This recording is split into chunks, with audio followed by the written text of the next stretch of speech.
Ir man labai patiko, kaip jinai pasakė, mano ten centrai yra tik tie ir mano strategija gyvenime yra tokia ir tokia. Ten per vieną centrą paimu informaciją, per kitą jį išskleidžiu ir viskas aišku. Ir aš taip, wow, taip paprasta. Pačio projektoriaus veikimą, kad ne tik kaip mes siekiam sėkmės, mūsų tas autoritetas neveda į sėkmę, bet mes taip pat būdami tikruoju savimi, mes nešam sėkmę aplinkai. Labai aiškiai turbūt ir tu žinai, kai generatorius kažką daro ne tai, ką turėtų daryti ir ko jis nenori daryti. Labai tiesiogiai susijęs su sakralo centru, Human Design, vienas iš 9 centrų ir turbūt pats ryškiausias tiem, pas kurį jis atviras. Primenu, atviras tai yra tas, kuris nepastovi energija tokia. Jinai yra, bet jo žiūrėk ir nebėra. ir ką tada daryti? Sveiki visi, pradedam dar vieną podcastą nuo sofos. Su manim yra Kristina. Sveiki. Ir pakalbėsim apie Human Design, apie energijas ir kaip mums sekasi orientuotis šitam pasaulyje. Tai pirma, Kristina, smalsu, kada pradėjai tokį kaip pažinimo kelią į save ir kaip tau jisai sekėsi? Į save ar per Human Designą? Bendrai, tokia kaip sąmoningai suprast save, kaip tu veiki. Šiaip turbūt 2017 metai buvo tokia lūžio taškas, kur labai daug visko pradėjau atrasti, bet jau ir prieš tai domėjausi, tai gal net nelabai žinojau, kas tas sąmoningumas, kaip kas. Atsimenu, vieną kartą nuėjau į tokį kaip paskaita, kaip retrytas vyko, ten dienos tokie susitikimai ir ten žmonės pradėjo kalbėti apie čakras, apie sąmoningumą, sąmonę ir tokius dalykus ir aš taip, šiaip aš pirmą kartą girdžiu ir mokytojas sako, o tai labai gerai, nes tu nenaudosi tų žinių, o kaip tik išjausti viską. Tai turbūt sakyčiau, tie metai man buvo toks jau, kur labai daug visko atsirado, to pačiu ir Human Designas, nugirdau diskusiją apie jį. Lietuvoje tai dar buvo labai naujas dalykas ir pradėjau jo domėtis, su kuo noriu konsultacijas. Tai perėjom prie Human Design. O kas tokio surezonavo apie Human Design? Kas tokio? Oi, aš tikriausiai, nežinau, čia sklysti ar ne. Gali. Aš esu projektorė ir tikriausiai natūralu, kad visą savo gyvenimą ieškojau, tai kas čia su manim negerai, kodėl aš neturiu energijos. Aš labai gerai save atsimenu, kai man buvo 14 metų, stovėjau vonioj prieš veidrodį ir jaučiaus tokia totaliai pavargus ir, o Dievo, kaip man reiks gyventi toliau, kaip man reiks dirbti darbą, turėti šeimą, visais rūpintis, aš jau dabar neturiu jėgų. Bet buvo tas momentas, jo, jis aišku ir praėjo, bet aš nesupratau, kas su manim yra. Ir būtent tas pokalbis, kurį nugirdau, diskutavo projektorė su manifestorium. Jie jau žinojo apie tai, ta projektorė buvo kaip ir jau domėjos labai aktyviai tuo. Ir man labai patiko, kaip jinai pasakė, mano ten centrai yra tik tie ir mano strategija gyvenime yra tokia ir tokia. Ten per vieną centrą paimu informaciją, per kitą jį išskleidžiu ir viskas aišku. Ir aš taip, wow, taip paprasta, gali ta sistema taip parodyti ir įdomu, tai kas apie mane. Ir aš net nežinau nei kas, nei kaip, bet gal aš noriu sužinoti, kas aš esu, apie ką aš esu ir turbūt norėjau recepto gyvenime, kaip man orientuotis gyvenime. Tai buvo tokie lūkesčiai pirmieji apie juos. Smagu. Smagu, labai tas svarbus aspektas, kai netikėtai, kaip neturi išankstinio kažkokio nusistatymo apie tą dalyką, jis tiesiog tave užklumpa. Tai man panašiai irgi buvo, aš vieną festivalį su to susipažinau per Diana Vint, Debesų pievoj. Ir tiesiog su draugė nuėjom ir toks, jo, kas čia yra, nežinau, bet tiesiog turėkim gerą laiką ir labai prisižvengiam, nes jinai generatorė, aš projektorius, o čia tokie mainai vyksta, kaip linksma, atrodo taip logiška kartu. Ir tiek su tuo ir buvo. Šiaip tuo metu kažko labai su to nedariau, bet jau kažkokią tokią smalsumą pasėjo sėklą, kad čia yra tiesos. Čia yra kažkas, kas man, pagaliau atrodo, mane supranta. Aš taip mėgstu žmonėms sakyti, kad pirmas dalykas, kas jausmas, kuris, kai aš jaučiausi suprasti, tai buvo human design sistemos, kai atrodo pagaliau kažkas mane supranta. Toks patvirtinimas, leidimas man būti tokiam, vat, koks esu. Tai čia turbūt pagrindinis dalykas, ką aš ir žmonėm noriu perteikti ir pats gavau, atrodo, iš to. Tai geras jausmas. Tai tu išgirdai tą paskaitą, gal dar konsultaciją darėjai ir tau tiesiog iškart atėjo tokia ramybė apie tai, ne? Ne iš karto, aš nieko su to pradžiai nedariau, nes iš vis man buvo crazy, tengi kalbėjo iš tikrųjų apie pirmas toks gilesnis pažinimas į save ir tos visokios paskaitos ir sutartinės ten dainavom ir visokie ten masažai, visa kita ir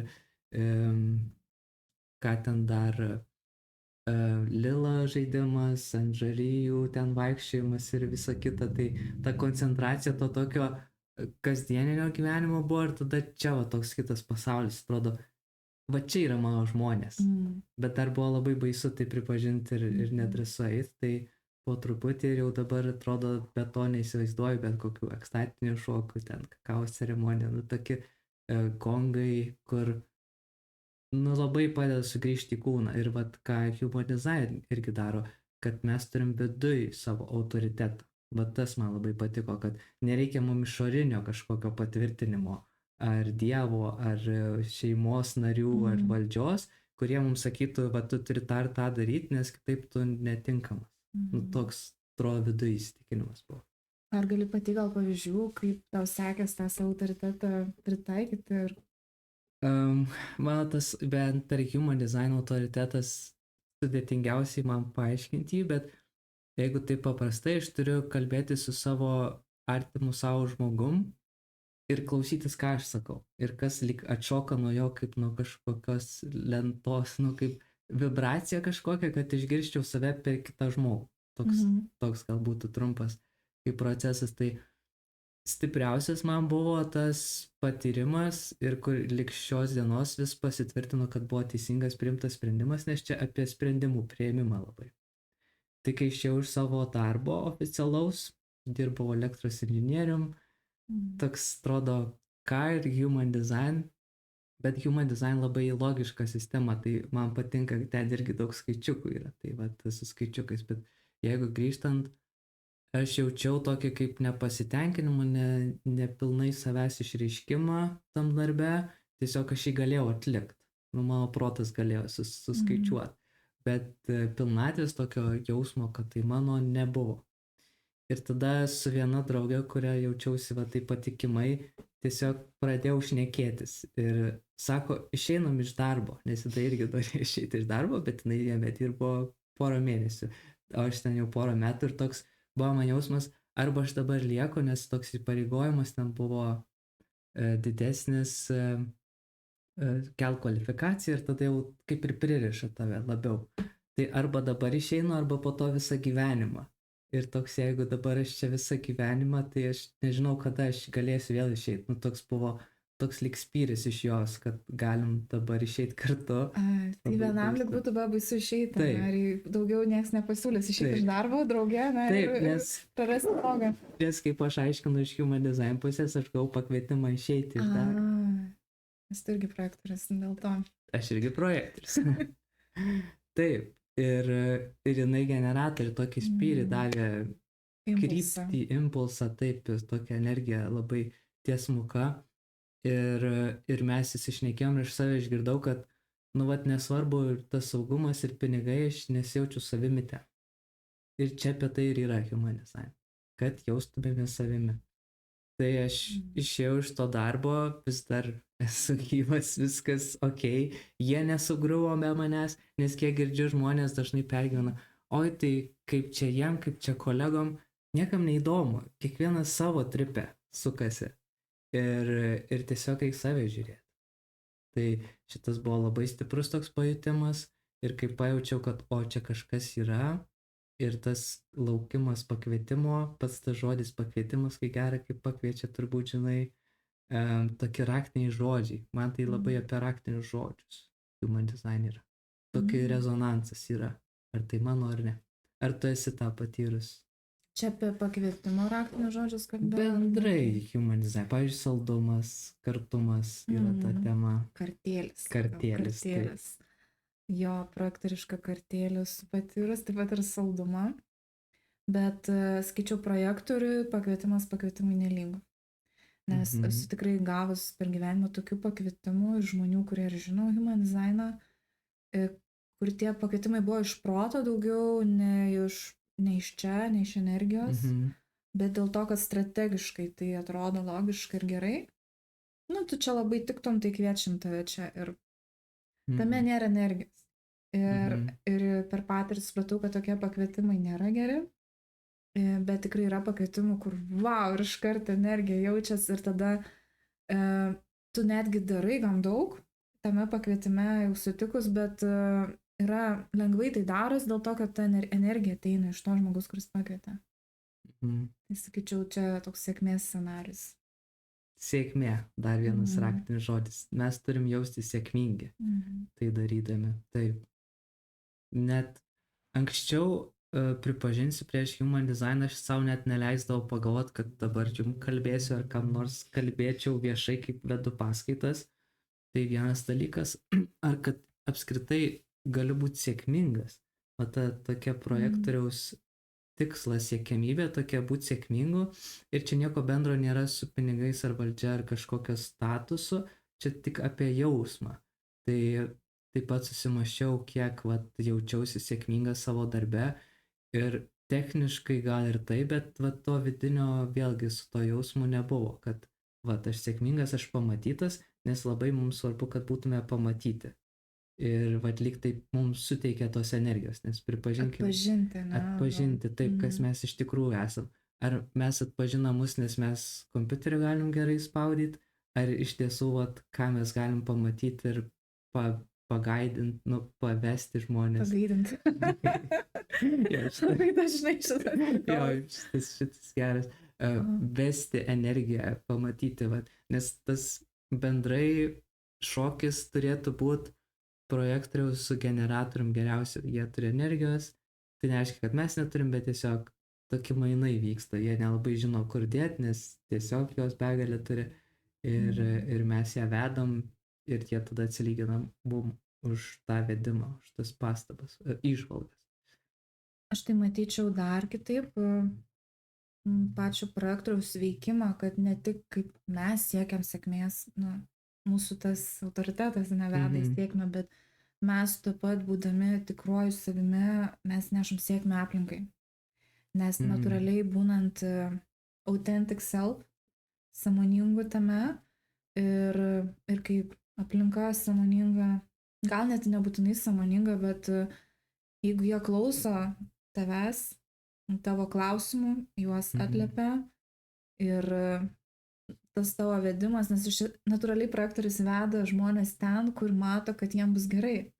Ir jeigu jie ten nueina, jie natūraliai patiria sėkmę. Tai aš esu girdėjus tokį, kad projektorius yra kaip ir sėkmės talismanas kitiem. Jo, bet iki to daryti yra reikalų iš tikrųjų ir nežinau, aš daug metų tame ir man pradžiai, kai sužinau, kad esu projektorė, man buvo itin sunku, nes mūsų yra mažuma, šiaip palyginus, dauguma pasaulio yra generatoriai ir visada jauti spaudimą būti to generatorium, turėti pastovę energiją, energingai daryti ir būti ryšyje, netgi ne su vienu, kas mums labai patogu, bet vien su daug. Ypač darbę tą patirdavau, nes ofise dirbau, kur yra open space ir ten daug žmonių, tas senas. Tai labai labai tave pavargdavau ir nuolat jausdavau spaudimą būti kaip ir generatorium iš tikrųjų. Ir tai labai vargino. Ir reikia, nežinau, aš per patirtį viską einu, kol dajau iki to, kaip iš tikrųjų tai turėtų veikti. Nežinau, ar aš dar jau atradau galutinai, bet esu tame kely. Ir pradėjau tyrinėti, prie kurių pakvietimų aš jaučiuosi gerai, kuriuose sąjungose aš jaučiuosi gerai, kokia tai dinamika, kaip tai vyksta, kaip man sekas pajausti tą aplinkos energiją ir ją nukreipti, kokiu būdu geriausia tai nukreipti, nes projektorius vėl neturėtų kaip koks dominantas aiškinti, ką daryti. Čia yra blogas dalykas. Turėtų švelniai klausti, švelniai klausti turėtų ir klausti tik tada, kai paprašo jo. Aš net tiek daug dalykų. Sakyčiau, projektoriui atrasti savo kelią yra užtrunka reikalų. Bet Taip. laiku tai vyksta. Taip, tai daug užsiminėm apie nuovargį tokių buvo ir kad generatoriai daug daro mum įtakos. Labai tiesiogiai susijęs su sakralo centru, Human Design, vienas iš 9 centrų ir turbūt pats ryškiausias tiem, pas kurį jis atviras. Primenu, atviras tai yra tas, kuris nepastovi energija tokia. Nu, jinai yra, bet jo žiūrėk ir nebėra. ir ką tada daryt? Dažniausiai, kaip aš darydavau ir darbe, kažkaip power through, kažkaip pragyventi, praeiti, nes, nu, taip visi daro. Reikia kažkaip išgyventi, toks visokie žodžiai reikia, privalau, turiu, užsidirbti reikia pinigų, reikia sunkiai dirbti, nes kitaip negali, reikia būtinai sunkiai. Ir va šitie visi tokie spaudimas ir pats savo tada įsikalimas labai išvargina. Tai čia labai apie tą fizinę ir tokią gyvybinę energiją. Nieko nesinori daryti, jeigu nėra energijos. Ir čia yra toks amžinas šokis, jaučiu, kur mes visą laiką tyrinėsim jį ir iš tikrųjų norim patyrinėti. Kiek pati esi patyrinėjus tą gyvybinę energiją, savo nuovargį, kada tu ar to sau leidi pailsėti, ar ne? Per įvairius aspektus teko tyrinėti, tai vienas iš jų darbe, aišku, kur daugiausia laiko praleisdavau, bet taip pat visokios moteriškos praktikos, susijimai, per ten tyrinėdavom energiją namuose, atsikėlus ten laisvą dieną irgi. Tai akivaizdu, kad kai yra spaudimas kažką daryti, nes reikia, tada sunkiai ta energija teka, ypač jei esi vienas tame. Čia projektoriai, bet aš manau, kad šitie dėsniai galioja ne tik projektoriams, nes tikrai yra ir generatorių, kurie frustruoja, nes reikia, nes daro ne tai, kas jų yra. Ta energija natūraliai tekėtų vienur, bet aplinka ir viskas aplinkybės verčia, kad tekėtų kitur ir tada eini per negaliu. Taip pat teko sutikti žmonių, kurie ir negali eiti per negaliu. Tiesiog užsiblokuoja energija ir viskas. Tai jiems gal skaičiau net lengviau pajausti, kur galiu. Tada irgi tai iš tikrųjų įdomu patyrinėti, bet čia dar, sakyčiau, ir psichologija prisideda vėlgi, kaip tu žiūri tai. Jeigu tu žiūri kaip į visišką prievartą, taip ir bus blogai. Jeigu kažkiek psichologiškai atsipalaiduoji tame veiksme, nes tarkim ir darant savo mylimą darbą tikrai būna veiklų, kurios ne visai patinka, bet reikia padaryti. Bet atsipalaiduoji tame, dėl ko aš tai darau, ne, dėl ko, kur man tai eina, nes tai veda į mano svajonį, į mano tikslą, tada natūraliai kažkaip lengviau pasidaro. Taip pat jeigu, nežinau, tarkim, sunku ryte, tarkim, keltis į darbą, bet ir tie kelionė. Ir jau kelionė, jau iš karto atsikeli ir laukia. Nes tai kita energija, tai į kitur nukreiptas tas kelimas, jis ir sutelkta energija į kitą veiksmą. Kitaip. Labai tyrinėjau ir dviese su kažkuo, kaip veikia, kaip aš jaučiuosi. Teko, tarkim, projektų daryti ir, tarkim, su viena drauge. Man tarkim, aš turiu užduotį atlikti, ir man sunkiai, ir aš matau prasmę tame ir viską, bet sunkiai tiesiog prisėst, padaryti, nes aš jau atrodo pavargus nuo kitų darbų, bet tik jinai man paskambina, net nereikia, kad ji būtų šalia, paskambina ir bekalbant telefonu, pim, viskas susidaro. Ir aš manyčiau, čia ir dėl to, kad jaučiu kvietimą, kažkaip energetiškai gal apsijungiam net per atstumą ir įvyksta. Ta kūryba tiesiog įsijungia tada, nežinau. Tai gal atsakiau. Taip, aš jau net pamiršau klausimą. Bet tai tiesiogiai susijęs ta kūrybinė, gyvybinė energija. Ir jo paminėjai tą faktą, kad vienas ant vieno jauti labiau, aiškiau šiek tiek. Tai čia tas tikrai projektorių toks dalykas, aš irgi tą jaučiu. Ir kažkaip norisi dar prabėgti, nes jau čia gaunasi visai apie projektorius podcastas. Tai kad projektorių irgi gali pakviesti ir mums panašiai tai nutiko, nežinau kaip, bet tiesiog atrodo, kad vienas kitą. Nebuvo, kad vienas ar kitas kažkaip ryškiau, bet vienas kitą pamatėm ir nutarėm bendradarbiauti. Jo, sakyčiau, čia apie atpažinimą Taip. tų vidinių savybių. Ne tik, kad išoriškai tu darai tą, bet ir charakterio, gal tų energijų iš tikrųjų ir kad nors kartu dirbti, ne? Taip, tai ir norėjusi. Ir ką mes beje norim dabar sukurti ir darysime renginį apie tą patį sakralo centrą. Tyrinėsim tą energiją. Tai nuo savęs nuoširdžiai galiu pasakyti, kad nesu ar ekspertas tame, ar kiek, su Human Design jau 4 metai su trupučiu.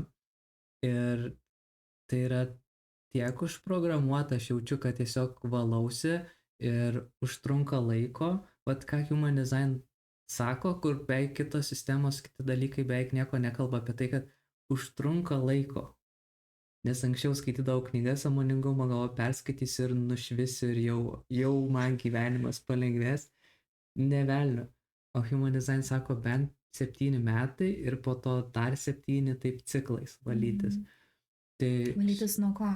Valytis nuo kitų programų sąlygojimo, kitų žmonių tiesiog atsineštų dalykų, nes kas nutinka, čia vėl apie atvirus uždarus centrus, jeigu taip labai giliai neinant, tiesiog žmogus turi savo energiją kažkokią stiprią ir pas mane ta energija nėra aktyvi mano dizaine. Tiesiog. Ir man jinai atrodo labai skani. Ir man atrodo, kad man jos reikia ir aš ją noriu prisirišti ir pas save suinstaliuoti. Kai tas žmogus išeina, kur dingo energija, su manim kažkas negerai. Aš to neturiu, vadinasi, aš kažkuo prastesnis. Taip mano protas suveikia, sukalkuliuoja. Ir ypač žinodamas ir tavo dizainą, ir kadangi projektoriai tokie, sakykime, jautrus padarai, tai taip, nes mes tikrai kitokie negu dauguma žmonių, bent aš tai matau, mes labai perimam ir jaučiam ir yra mum kelionė, tikrai pamatyti save, o kas aš iš tikrųjų esu. Aš gal pakonkretizuosiu, man atrodo, tu nori pasakyti, kad pripažinti savo atvirą centrą, priimti jį, kad jį turiu. Taip. Ir nesijaudinti, sako, natūraliai noris išpildyti jį. Taip. Ir priimti tą norą taip pat, bet nesivaikyti jo ir negalvoti, kad su manim kažkas blogai. Jeigu būdamas vienas, aš tiesiog jaučiu toje, tai ramu, tuščia. Taip. Tai man asmeniškai, kai sužinau apie tai, kad esu projektorė ir būtent apie sakralinį centrą, čia, kur sakiau pradžiai, nuo 14 metų irgi pergyvenau, kad nėra tos energijos. Ir kai sužinojau šitą sistemą ir kas joje esu, aš dar labiau sigundau, tai o jei kaip man toliau gyventi, neturiu tos energijos, net taip tiesiog nuspręsta iš aukščiau. Ir man reikėjo kelių metų, kol susitaikyčiau su tuo iš tikrųjų. Ir kažkurio metu viskas apsivertė ir aš pradėjau tame matyti labai daug pliusų. Tikrai dėl to, kad aš galiu ir pailsėti ramiau, nes nėra to, kad visada čia turi energiją ir nerandi, kur ją išdėti. Ir taip pat pradėjau priimti save tuo, kad aš galiu jausti kitų energijas ir taip panaudoti kaip pliusą, o ne kaip minusą, kad galiu padėti kitiems ir toj ramybėje atėjo labai daug išminties ir gali tada prajausti kitą žmogų, tiesiog kad atsipalaiduoja.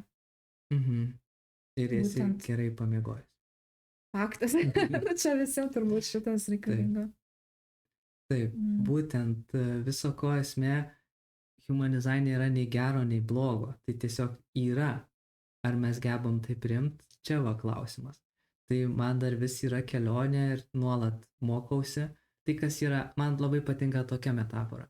Tai kas yra aktyvu, nuspalvinta tavo dizainą yra mokinys šitam gyvenime, o kas atvira yra mokykla, ko atėm išmok. Bet tos mokyklos mes niekada neišeisim, tik tai kai numirsim. Tiesiog. Tai yra ko mokytis ir irgi matau kaip sakralo centrą vieną iš tų ryškiausių, nes tai apie kūrybą, iš vis apie gyvenimo kūrimą, buvimą gyvu, Tai labai svarbu viskas nuo jo ir iš tikrųjų prasideda, visa gyvybė iš ten prasideda ir tiesiogiai yra toksai kanalas, dauginimosi kanalas. Tai čia tokia linksma istorija, bet yra žmonių, kurie sako, kad vat jeigu nori susilaukti vaikų, tai pabūk prie to žmogaus, kuris turi tą aktyvų ir žiūrėk, ir atsiranda vaikai.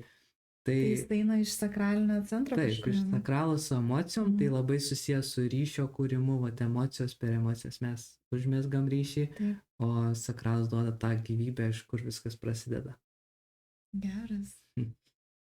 Tai vat, įdomu stebėti tada tokius dalykus ir man įdomiausia, kai aš pradėjau eksperimentuoti nedaryti, nes aš tas, kuris atrodo turiu kompensuoti ir oi tai aš tau padėsiu, oi tai aš šoksiu ir čia dar daugiau padarysiu negu visi kiti, kad įrodyčiau, kad aš irgi turiu energijos.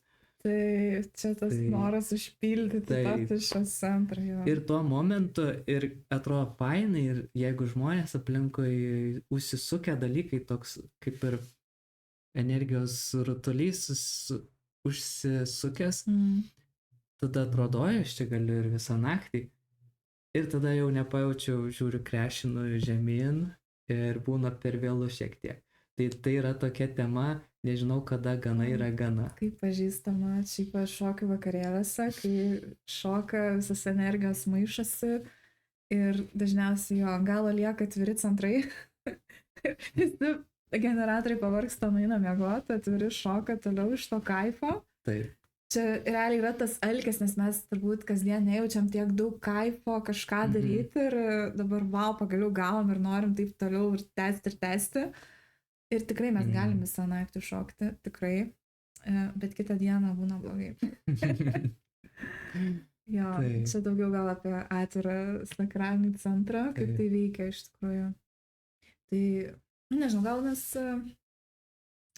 neišpasakosim visų paslapčių dabar. Visų paslapčių ne, bet galim papasakot, ką mes ten planuojam šiaip veikti, apie ką mes ten darysim. Mes turbūt dar nepaminėjom, apie ką mes čia, kur čia vedame. Tai darysime renginį apie būtent sakralinį Human Design centrą. Taip. Dėl to, kad matom, jog tai turbūt svarbiausias centras visoj diagramai. Nes tai yra apie gyvybinę energiją ir jinai yra aktuali iš tikrųjų visiems, tiek tiem, kurie turi fiksuotą, tiek tiem, kurie turi atvirą, nes visi ieškom būdų, kaip prieiti prie tos gyvybinės energijos, kaip, jeigu ją ir turim, kaip ją panaudoti tinkamai. O tie, kurie turi atvirą irgi, kaip turėti jos, kaip tą balansą pajausti savyje. Taip, čia tikrai yra ką pamatyti ir ką patyrinėti, tai tiesiogiai dar susiję apie malonumą ir tai vadinasi kaip patirti, kaip per gyvybinę energiją pažinti malonumą. Tai tą ir bandysim pažinti. Kas labai svarbu, tai sakralo centras yra ties bamba, ties reprodukciniais organais, nes tai susijęs su gyvybė padauginimu ir su virškinimo traktu. Žinot, tas jausmas, kai skraido drugeliai, kaip įsimylimi ir panašiai, tai va čia yra tas visas malonumas, kur viskas užgimsta ir toks įsimagnetinimas, toksai jaudulys, vat, kad kažkas bus fainai, viskas už čia užsikuria ir tie tokie maži žalūs momentai, kai nežinai ir taip jau vyksta, tai atrodo galima daryti ir daryti. Geriausiai tai pajaučiu irgi per šokius arba kai žmonės daro. Aš labai suprantu, kad nuo kitų žmonių prasideda ne iš manęs tai, kad aš pasikuriu nuo jų arba santykė su kitu žmogum. Tai yra nuostabu, tai yra toks kaip meilės apkabinimas, toks energija apkabina. Tai jeigu esi bus, aišku, tarp tokių generatorių, kurie jaučia pasitenkinimą, kas jam yra esmė, tai jaučiasi kaip apkabina tave kažkas toks šiluma ir meilė. Taip, tikriausiai dėl to, kad tas žmogus, būdamas savo tą malonume, tiesiog įspinduliuoja ir aplinka tą jaučia. Bet taip pat atitinkamai jaučiasi ir kai žmogus frustracijoje, ne, kas yra priešinga puse, tas irgi jaučiasi tik kitaip. Ne, gal ne kaip apkabinimas, bet taip pat aplinka jaučia stresą ir tą tokį Taip, strigimo energijos, ne? būtent toks jausmas kaip Sizifo darbas, kaip toks ėjimas iš sieną. Žinai, kai žaidimuose būna, eini ir lyg eina žmogeliukas, bet jisai Jo, sieną taip. trenkėsi. Tai aš tai pavadinčiau Oho. tiesiog tuščias energijos eikvojimas ir tikrai, pat ir klausimas tau iš tikrųjų iš to, kiek tu pažįsti žmonių, kurie iš tikrųjų mėgaujasi savo darbu. Pažįstu tikrai, dabar suskaičiuoti reikėtų. Nu, Bet jų nėra labai daug turbūt. Bet labai labai jaučiu. Labai jaučiu ir man toks, kaip džiaugiuosi dėl tavęs. Ir tas vienas žmogus, dirbdamas tą mylimą darbą, ir ypač jeigu tai yra darbas, kuris kontaktuoja su daugiau žmonių, tarkim, tai jis jau vien per tai labai daug skleidžia geros energijos. Ir, pavyzdžiui, mano treneris, pas kurį sportuoju, yra toks. Ir man atrodo, kad čia lik atradau aukso grynuolį, nes vien eiti ten į tą salę ir pasitreniruoti, tu ne tik kad pajudi, bet tu geros energijos užsikrauni. Ir visi kiti klientai, kurie ateina sportuoti, taip pat išeina pakilėti. Tai tas vienas žmogus, būdamas savo vietoje, ją atradęs, dirbdamas ties tuo, jisai kiek žmonių paliečia ir keičia jų gyvenimus į gerą. Taip. Ir tikrai jis pavargsta, nes fiziškai jis pavargsta, bet vis tiek jaučiasi tas malonumas iš jo. Būtent. Tai jie irgi žmonės, jie pavargsta, tik tai jų ta baterijos talpa, sakykime, daug didesnė. Nes aš irgi neseniai žaidžiau krepšinį ir dabar aš jau visai jokiuosi savęs, kaip aš anksčiau bandydavau prilygti generatoriams ir kitą dieną tiesiog turėjau atsistatinėti ir nieko negalėjau daryti. Nes per daug idėjai ar taip, tiesiog pervargindavau save. Aš tiesiog negaliu, aš suprantu, kad negaliu, ne man. Kad ir kaip smagu tam momente, aš tada eikvoju kitos dienos energiją, išeikvoju savo kūną. Tai dabar matau, buvo labai linksma. Tas draugas, kuris mane pakvietė į krepšinį, jisai labai daug laksto. Aš net nežinau jo dizaino, bet man ir klausimų. Ir jis ratai sukasi ten, pasima kamuolį, ten. Labai gražu žiūrėti, jisai labai daug savęs atiduoda. Ir po to šiaip labai savim didžiuojasi, nes anksčiau biškai išėjau negu įprastai, aš tiesiog norėjau palakstyti, irgi pasikrauti nuo jų ir nieko nenorėjau įrodyti, ką anksčiau labai norėdavau. Ir išeinu anksčiau ir po to po kiek laiko pasirodė, žinai, aš čia visai net nesušilau, kažkaip nedaug lakščiau. Aš taip pagalvojau, aš jau būčiau ten paslikas gulėjęs, jeigu tiek būčiau lakstęs ir dar sako, gal atvarysiu dar pašokti ir kažkaip. Ir toks man jau viduje jokinga, anksčiau labai pavydėčiau ir kažkaip galvočiau, kažkas su manim negerai, bet aš žinau, kad, ne taip, aš ne apie tai. Tu ne tam sutvertas. Ne tam sutvertas. Ir man smagu, ir aš matau tą pasitenkinimą jaučiu, ir jis man suteikia tą, bet aš keliauju toliau. Ir taip smagu neprisirišinai. Labai, tai priimti tiesiog kaip yra, ir save, ir kitą, ir skaičiu, čia net labai svarbu ir pagarba kitam tipui, ypač kai, tarkim, santykė abu žmonės žino viens kito tipą ir gerbti tai, tas skirtumus gerbti ir netgi dėkoti už tai, kad šalia yra kitoks žmogus, ne? O šiaip to vyruko atveju tai tariu, kad gali būti, jog ir kiti centrai ten įsijungia, ne tik sakralas. Gali būti. Turbūt gal ir adrenalino centras koks nors, kur dar užturbina ir suteikia norą įdėti. Taip. Dabar jau tiek nespėsim pakalbėti, bet dar svarbu, kuris centras su kuriuo susijungia, nes irgi kokia tada ta energija. Viena gali būti labai seksuali ir tokia kūrybinė, kita labai tokia tiesmuka, žemiška ir ta, kuri tiesiog padaro dalykus. Arba kita labai galinga ir staigi ir tiesiog iššoka, viskas labai greitai ir tada dingsta. Tai ta baterija yra tam darbui skirta. Jeigu kalbam apie generatorius, jie turi energijos konkrečiam darbui, nebelekam, bet dėl to ir atsiranda problemų. Nes labai aiškiai turbūt ir tu žinai, kai generatorius kažką daro ne tai, ką turėtų daryti ir ko jis nenori daryti. Labai aiškiai galiu pasakyti, visi tie garsai tokie, ir vėl, ne, gerai, tokie, ateina iš pilvo tas garsas. Tai apie tos garsus mes patyrinėsim ir mūsų renginį. Tai labai svarbu. Aš tikrųjų, aš pajaučiu, kad ir pati skleidžiu tokius, nežinau, ar skleidžiu garsus, dažniausiai gyvenu viena, būnu viena, bet tikrai tą jausmą jaučiu, kai tiesiog, oi, vėl tai daryti. Taip. O kartais kaip tik, o, kaip fainai noriu. Taip. Jo, tai patyrinėsim šitą dalį, čia labai svarbi vieta. Taip, įdomu. Ir dar vat, apie energiją, kuri skirta konkrečiam darbui. Tai labai gerą pavyzdį prisiminiau. Galima taip įsivaizduoti, lik generatoriai, lik prie kiekvieno generatorius, lik kanalas iš kosmoso pajungtas ir per jį ateina energija. Kiekvieną rytą jis gauna energijos, bet nieks nežino kam. Ir jisai nežino. Ir jis nežino. Ir būtent yra būdų, kaip atrasti, kam ta energija skirta ir koks tada yra malonumas daryti tą energiją, išnaudoti tam dalykui, dėl ko būtent jis yra skirta. Ir kaip blogai, kai ne tam. Tai turbūt čia esminis dalykas, ką norime perteikti per savo renginį, kaip tai atpažinti ir būtent pačiam duoti įrankių, kaip pačiam tai gyvenime pritaikyti, kad tai nebūtų tik teorija, bet būtų praktinė nauda iš to. Tavo penketas labai kalba apie tai profilį.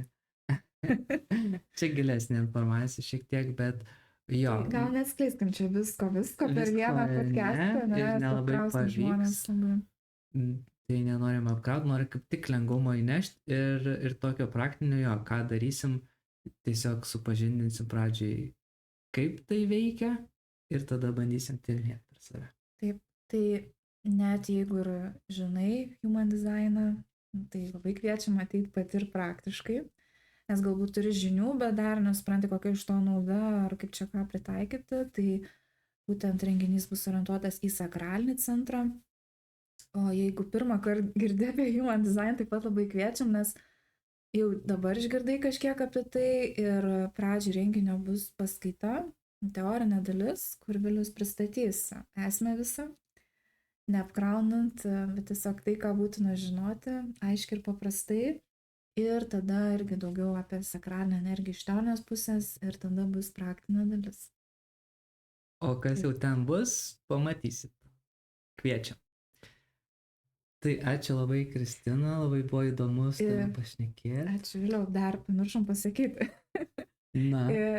Ateik su draugu ir gausi tada nuolaidą į mūsų renginį. Nuolaida. Sharing is caring. Tai pasikvies draugus, registruokitės kartu ir gausite pigesnius bilietus. Ačiū. Labai smagu buvo ir iki greito pasimatymo renginyje. Ačiū labai, kad išklausėt iki galo. Tikiuosi buvo įdomu ir naudinga ir jeigu dominom. Tai mums tai buvo, bet tikiuosi ir jums. Tai va, ir lauksime jūsų renginį. Iki.